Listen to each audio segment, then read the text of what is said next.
Hello.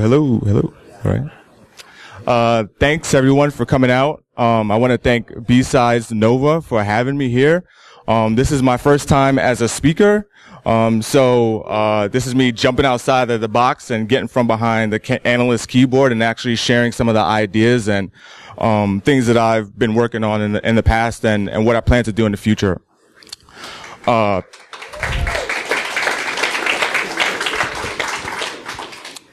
So the name of this talk is Bro, I Can See You Moving Laterally. A lot of people are confused about the name of the talk. It's not about bros, like in the fact of the guys like in the gym pumping iron. It's actually about the security tool, Bro Network Security Monitoring.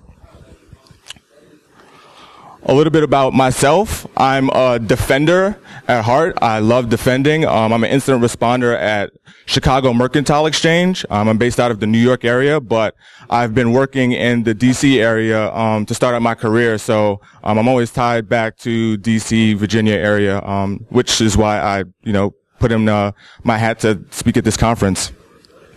I'm an NSM fanboy. I love anything NSM. I'll go over Security Onion, which was used to draft a lot of this data that I had in this talk. And I have a healthy obsession, sometimes unhealthy obsession, with finding new ways to detect malicious activity attackers. Some people shy away from, attackers ending up on the network, and, for most folks it's a bad day. But I see that as an opportunity to learn more about my attacker and about new ways to defend in general. And on Twitter, I'm Cyrus. Like I said, this talk is primarily about Bro. Show of hands, how many people are familiar or have heard of Bro? Wow, great. So I'll go over a little bit about Bro logs. The Bro SMB Analyzer, which was introduced in Bro version 2.5, which is pretty new, which is the current version right now. And also going over Bro scripting, using the Bro scripting language to do a lot of these things. So one issue that we have in security is that we focus a lot on trying to protect attackers from getting inside the network. And so there's a lot of things set up where you have a firewall set up, you're making sure you're logging activity hidden externally, but nothing is really mentioned about when the attackers are in, and that's when a lot of breaches happen, where the attacker has a foothold in, they go dark from an analysis perspective, and things are happening behind the scenes, and we aren't able to detect it. So that's the problem statement of my talk. Particularly lateral movement. So now they're on the network. That might be from an email attachment that was, someone clicked on, it bypassed AV, and now they're on an actual host in the network, and they're moving from system to system to carry out their objectives wherever it might be, whether it's gathering more information or actually gathering, secret data that they want to exfil out. One way that attackers use, one technique for lateral movement is actually SMB, using the SMB protocol. That might be to mount Windows shares, also to move files across the file share themselves, because this is considered normal activity within the network. You have a bunch of file share activity going on. It's enabled. It's kind of a way to blend in with normal traffic. There's, printer services going on. Folks usually host a bunch of company files, like in a particular shares or multiple shares. So their movement using SMB is likely to go undetected if you're not looking for it. A little bit about SMB protocol. This talk is primarily focused on SMB protocol 2.x, primarily with Windows 7. 3.0 is for Windows 10 and Windows 8.1, etc. So typically in the past, when we go about looking for malicious SMB activity, specifically attackers using tools like PSExec and moving files from file share to file share, computer to computer, primarily like C $, admin $. Typically the methods used are, for one, snort. You have a snort rule that might detect usage of PSExec, and there's ways to get around that. And then Windows logging, where you have the GPO setting to audit for file share access and file share objects. And so those are some of the event IDs created. And so with that, because snort rules, depending on how you have it architectured, you may miss something. And with window logs, you have to collect all those window logs and put them in a location and correlate them and generate use cases for them. And that might be difficult for some companies to do. So the alternative solution is Bro. And so Bro Network Security Monitor, it's able to grab some of the metadata from popular network protocols, as you may know, as HTTP, FTP, RDP. And so SMB was added to that in version 2.5. So you could grab file metadata as well, some of the hashes about the hash information about the file, what kind of file it is, if it's a Windows executable. These are things that might be helpful for analysts to know. Also alerting. You have the ability to send alerts to a notice.log in your logs directory in a custom or a default Bro installation. And so you will look in that notice log for things of interest that are happening on the network.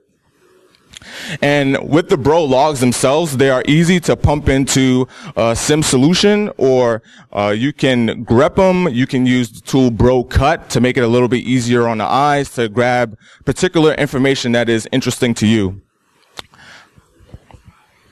And this is an example of a Bro log. And so you see you have a UID, and that UID can be used to match multiple events across logs. And then you have the ID original H, which is your source ID, and then the source port is the original underscore P seen there, and then the protocol, which you see in this case is UDP. This is an example of the connection log, if you've never seen a Bro log before. Bro logs really are by default kind of difficult to work with, especially the way you size the window that you have. So you could use something like, you could pump it through dash S, and it might make it a little bit easier. You could scroll across the screen to see all the fields, not in this jumbled format. So like I mentioned before, with Bro version 2.5, they enabled SMB as a protocol and introduced the analyzer. Now it's not installed by default, by the way. So what you have to do is it's commented out in your local.bro file, and what you have to do is uncomment that out and then use Bro control to deploy that again, so it's implemented and actually monitoring for that, using the SMB Analyzer to grab that metadata.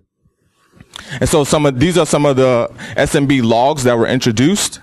SMB.cmd, cmd.log, some of the SMB commands that are being run, SMB files, so any files moved across with SMB.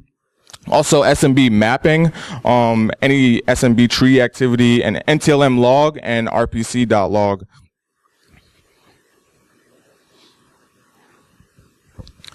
And so Bro scripting is based on C and C++. It also has a notice framework. So what you would see with a lot of Bro scripting is that you can look at activity that is happening on the network, look at the logs, and then create a script based on a particular use case you're trying to solve. And that's what I did primarily in the research that I've done so far. A lot of SOC teams would do the same thing, and it's kind of repetitive. So you would look for some malicious activity going on, and you would find a way to automate that so that you can do some correlation between the different logs, maybe SMB logs and maybe RDP logs, and then create a different notice that isn't built in by default. You could do that through the notice framework, which allows for alerting. So once you do that, it kind of cuts the time to actually detect something malicious, like pumping through looking through each of those separate logs. You could just go to the notice log and do the correlation there. And now if you wanted background information, then you could go into those separate logs to get more details. And the files framework is something that I used to start to detect this malicious SMB activity, only because you want to try to catch SMB files going back and forth. So the files framework was helpful in doing so. Now, the scripts that I wrote, I'll have the GitHub page for that. It was 3 particular scripts, just 3 use cases that I found for SMB.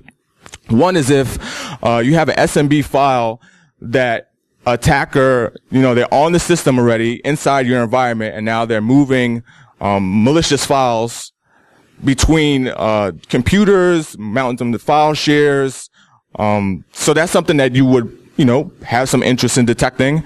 One problem that's wrong with that is that you have one particular antivirus solution on your network, right? And so if that antivirus solution misses that particular binary, that particular file, then again, you're in the dark. And so what I thought, what occurred to me was like, hey, why don't you just check the file to catch some low-hanging fruit? If it's known to be bad, you can submit the hash to VirusTotal to see, okay, what other antivirus vendors are saying about this file. And so what I did with this script was that anytime there's a file that was transferred over SMB, it'll use the files framework to grab the hash and take the hash using VirusTotal API with the API key and send it to VirusTotal. And if it comes back with a certain amount of positives, then it would generate a notice to the notice log. So that's low-hanging fruit, but it's a start, right? And so accessing SMB shares, admin shares. So you might have some administrators that might do this, but for the most part, this shouldn't be happening. So this is access to IPC $, admin $, C $, D $, for like your drives. In a normal environment, I tested it at home in like in a lab environment, but if you have file sharing enabled throughout your network, you would have a lot of activity between the domain controller and maybe hosts on your network. So if you want, you could take the scripts that I've introduced a little further and put in some whitelisting for stuff that is kind of normal. But in this case, this shouldn't be happening too often. And so anytime that occurs, it will send a notice. It will send a alert to the notice log. Okay, so in most environments, everyone has a naming convention similar to this. And so what I found interesting in the NTLM log, which I'll get into later, a particular tool that is used by pen testers, if they're sloppy and they do not change the host name of that particular distribution, then the host name is a random host name that doesn't match your company's naming convention in the NTLM log, and that's another way to detect some malicious activity going on. So for this, it was like, hey, SecNet is our company name, and it's a Windows device, and it's a host, and it's located in Virginia, and we gave it the tag and ID of 001. So anything outside of the script basically checks for any NTLM host name that's outside of this naming convention. And then it'll send it to the notice log. And so I'll get into a quick demo. I didn't want to test the demo god, so I pre-recorded this.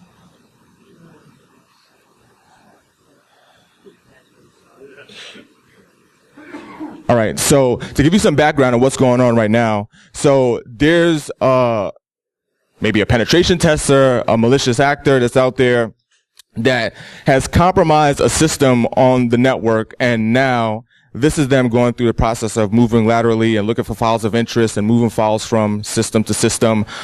So this is the view from the attacker side, and then it will switch to the analyst side where you'll get to see some of the bro logs. So the analyst doesn't have any background about what just happened. This is just the view that we're seeing from the attacker side.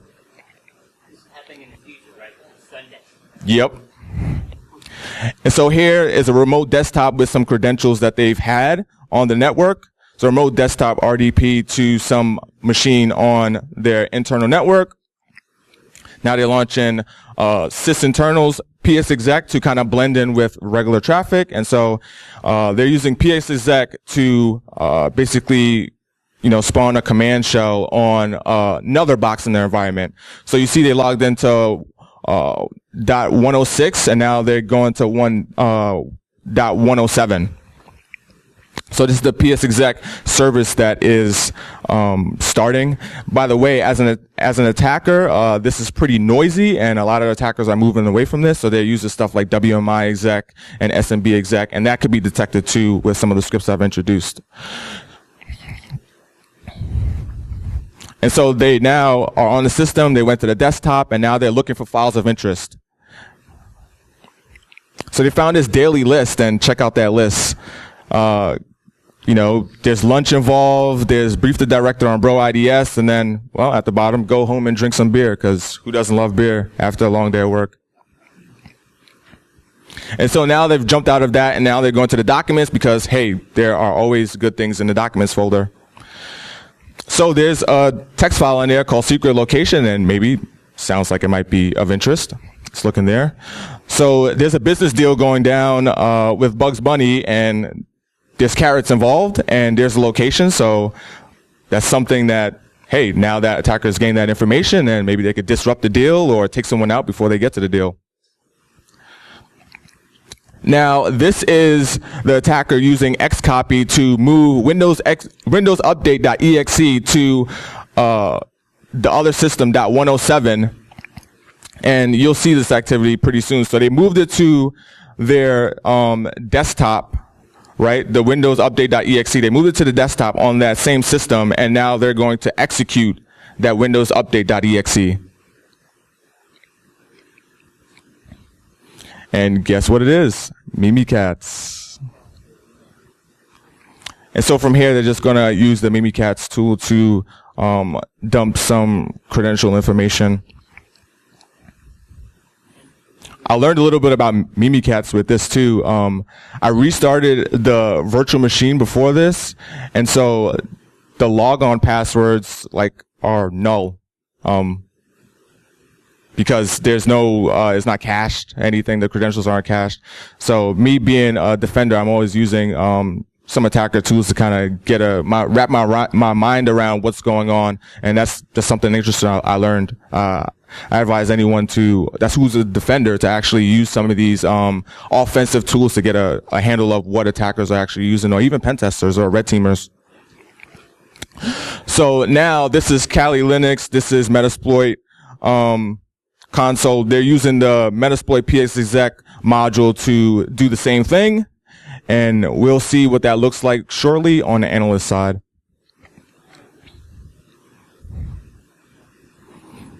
So they're using those same credentials from Daffy Duck that they used to RDP to the other system.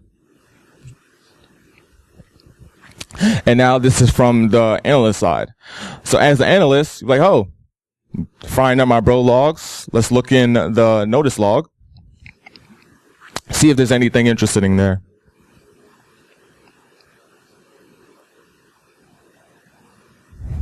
Whoa, that's pretty ugly, but luckily enough, I highlighted it, so it's better on the eyes.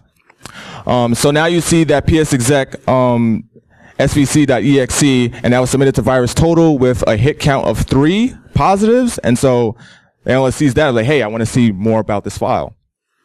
He goes to VirusTotal and looks up the hash just to confirm that it's PSExec. SHA-256, yep. And so this is just using the script itself just uses the VirusTotal API to grab the JSON down and parse it, and then get some of these fields. And so we want to see what other activity, using that ID that we saw, we want to see what other activity came from that PSExec. And so you can see the use of the admin $. So you caught the PSExec and the use of admin $, in that case.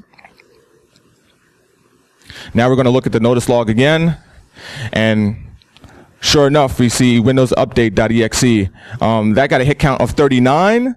We know that as Mimikatz, but as an analyst, he's about to have a really bad day.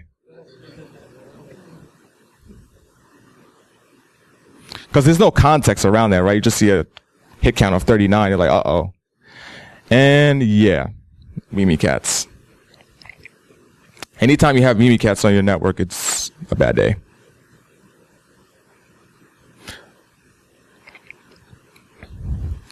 And so we're going to look at some of the activity that came from the copying of that Mimikatz file to the other system.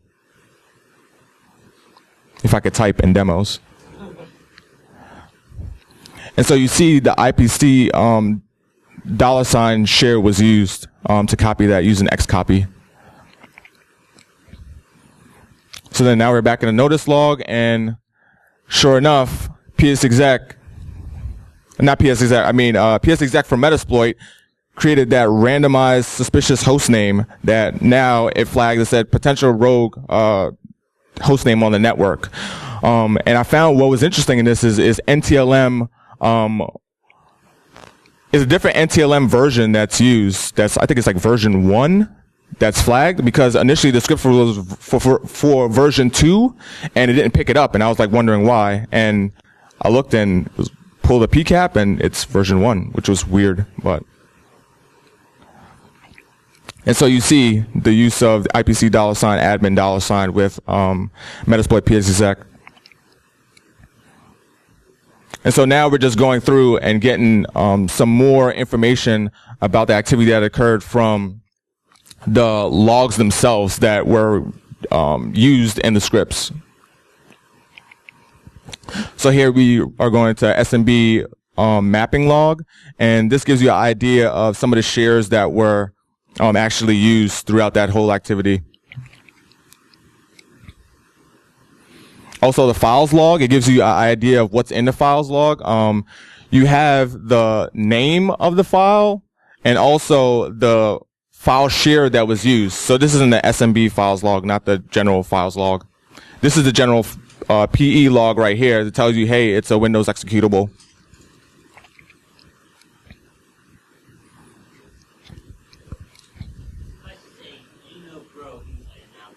Yes, what's interesting about this is before this talk is actually a spin-off of a gold paper that I've written for SANS.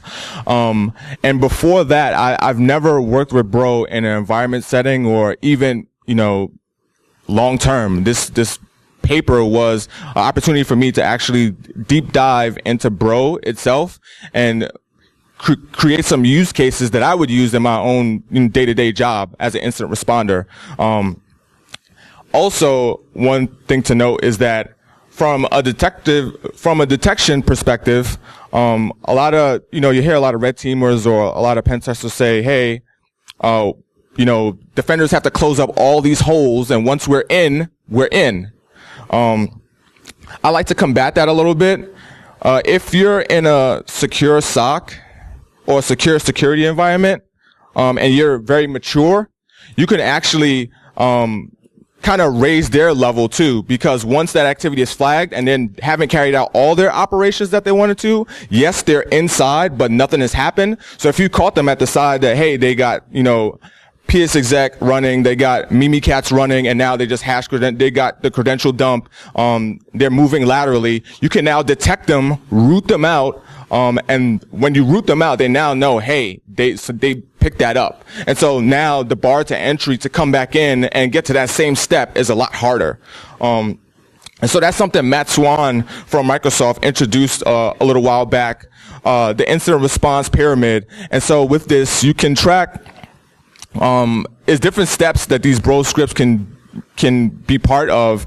The detection part, actually tracking adversary activity. You could use Bro for hunting with some of these SMB logs. So it's literally the Bro detecting, in this case, the attacker, Bro, because, hey, we all like to name attackers. And that's the end of my talk. I'll put the slides out on my blog, securityneversleeps.net. And the scripts are in this location, so if you want to take a screenshot, you can take a screenshot of that. And if you have any questions, find me here. And my Twitter handle is @Cyrus. Thank you.